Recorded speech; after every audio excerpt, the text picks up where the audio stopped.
Hello, friends. It's a quick step.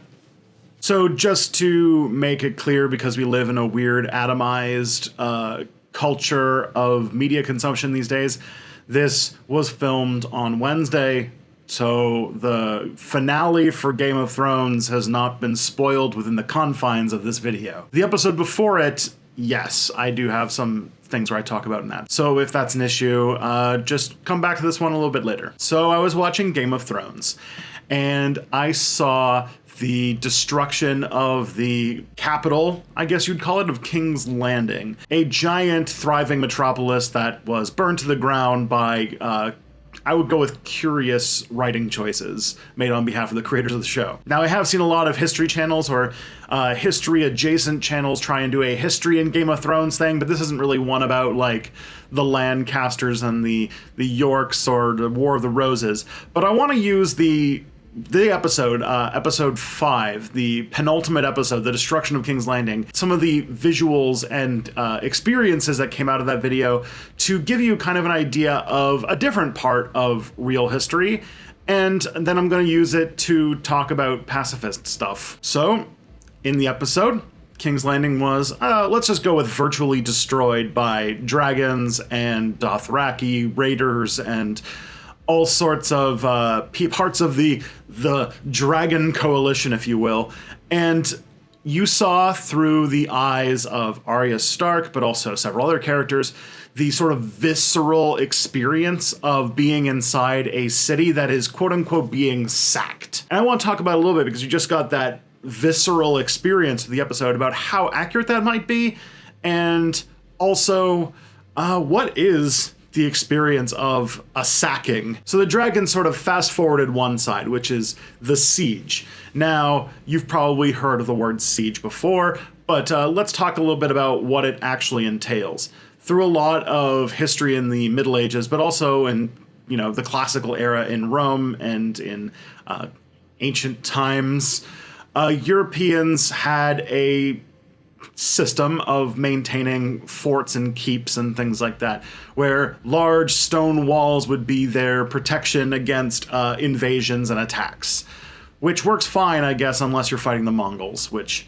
the Russians learned about real fast. But in more conventional warfare, the period before a sacking is usually a siege. I think the most recent siege that everyone remembers would be the Siege of Leningrad, in which things got real dire. Google it, it's horrifying. But basically, to break into a keep or a castle or anything like that requires powerful siege weapons, and the benefit is most definitely on the side of the defenders.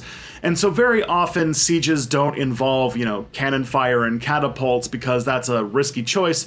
So the most common thing that's done is basically a blockade. They don't let anything get in or out, and they use this sort of situation to try and force people through hunger and starvation to give up and surrender. So you do see these harrowing stories of sieges where people are starving to death, where people are eating rats, their horses, boiling leather for food, or, there's much darker stories I imagine you can imagine. Oftentimes castles and keeps would have secret entrances, or they had an exit that went out to the ocean or something like that, that could be used for smuggling goods and stuff into the keep during this time. But even then, if knowledge of that came out, the siege would be over real fast. So these were well-kept secrets and oftentimes hard to smuggle things in and out of. And so most of the time, a siege would end when one side cried uncle. Either the soldiers needed to move on to a different thing, or the people inside the keep were at the point of starvation where they had to surrender. And on a few occasions, they would use simple machines, trebuchets, catapults, ballistae, things like that, to break down the walls and do severe amounts of damage. Those would be costly fights. Those would be brutal conflicts, because oftentimes the defenders of the castle would have a lot of advantage in the form of arrows, vantage points, boiling oil, whatever they really had on them, to be honest. But if the doors got broken down, all bets were off. Really, if the siege surrendered, all bets were off. Then you would have what is called the sacking. And actually, if you replace the dragons with torches, the Game of Thrones episode, The Bells, actually is a pretty accurate rendition of the inside of a sacking. The city is typically torched. Oftentimes important buildings, symbolic things are destroyed.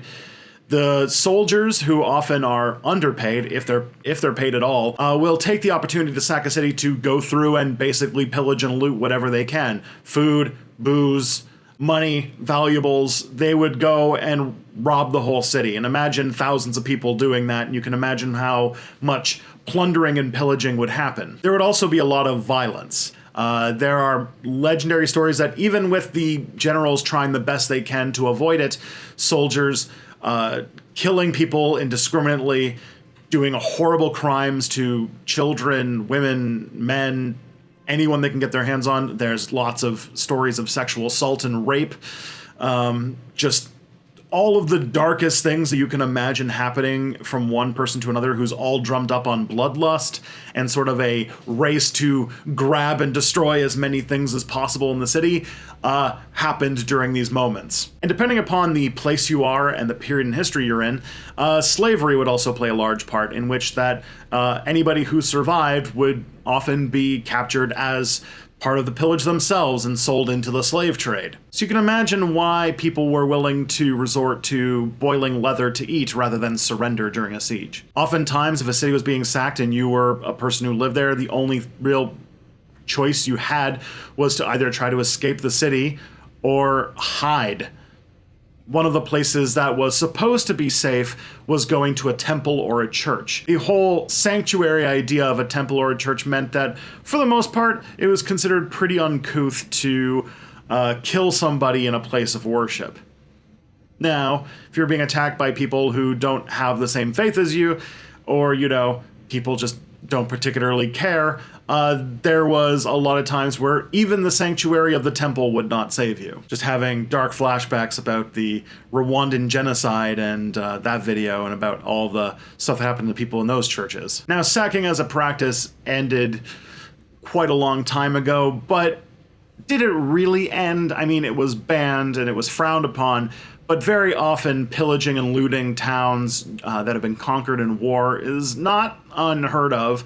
We saw it during World War II, and I would not be surprised if a little bit of it still happens in war today. It's sort of a lifelong human experience. Now, sometimes when my colleagues in the history YouTube land try to cover wars and military history in general, the way that it's usually covered likes to kind of whitewash these parts of history. And I think that it's important to discuss, because when you talk about military history as a map with little red and blue blocks on them, like it's like you're looking at the weather or something like that, you're getting a false view of what combat and war actually is. It's blood and violence and chaos and murder and rape and theft and slavery, and really everything else is just excuses and window dressing. Ask anybody who has ever been involved with a war or lived in a war-torn zone, and you'll know that the experience of war is one of the most horrible things a human being can go through. And if we don't show how terrible it is and explain how terrible it is over and over again, we are going to be doomed to constantly think, actually, you know what? This war is okay. And in my mind, that should never be a conclusion people come to. I'm going to put a little bit of a call to action at the end of this. This kind of stuff really disturbs me. So if you want to, if you go down to the link in the description, you can donate to War Child, which is a charity that tries to rehabilitate children who have either been child soldiers or they have experienced the horrors of war firsthand. You can donate money, but also they do a sort of weird cryptocurrency thing where you can donate computer time to help them make a little bit of money if you don't have the actual funds to give yourself. It's really easy. You really just have to click a button. It works. So yeah, dark and depressing, just like I always like it. This is the Game of Thrones history video that you knew Step Back would make, huh? Anyways, I'll see you guys next time.